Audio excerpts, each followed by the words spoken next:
क्या सीख रहे हैं? न्यूटन का दूसरा नियम। न्यूटन का दूसरा नियम जो है वो कहता है F बराबर ma, ये होता है, इसे हम लोग समझते हैं। F मतलब फोर्स बराबर m मतलब क्या होता है? मास। a का मतलब होता है एक्सेलरेशन। तो अगर किसी वस्तु का मास ज्यादा है, मतलब द्रव्यमान ज्यादा है, तो उस पर हम लोगों का क्या लगेगा? फोर्स ज्यादा लगेगा। अच्छा, हम लोग अगर चलो भारी चीज अगर हम लोग लेकर चलते हैं तो उस पर बल ज्यादा लगता है या हल्की चीज पे बल ज्यादा लगता है? भारी चीज पे बल ज्यादा लगता है ना।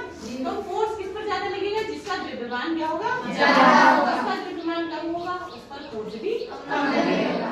एक्सेलरेशन v अपॉन t होता है, वो आगे तुम लोग को बताएंगे। जैसे देखो ये बॉल है, ठीक, इसका वेट अगर मान लो कोई हैवी चीज इससे ले लेंगे, अगर हम इक्वल वे में फोर्स लगाएं, जैसे यहाँ तक हम फोर्स लगा रहे हैं इस पर है, तो देखो ये कितनी दूर जा रही है, कितनी दूर जा रही है, ठीक है। अगर हम कोई चीज भारी चीज मान लो ले लेते हैं, ये इससे तो भारी ही है या नहीं है?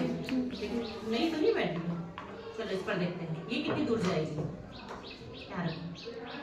इतनी फोर्स इक्वल में लगाएंगे, ये क्या हो रही है? कम दूर जा रही है। ऐसे क्यों है? ये इतनी दूर गई, ये थोड़ी दूर गई, क्योंकि इसका द्रव्यमान क्या, मॉस क्या है? इसका मॉस क्या है? ऐसा हुआ। तो ये होता है न्यूटन का दूसरा नियम, ठीक। जो चीज भारी होगी उस पर बल ज्यादा लगेगा और जो चीज हल्की होगी उस पर बल कम लगेगा, ठीक। बंद करो।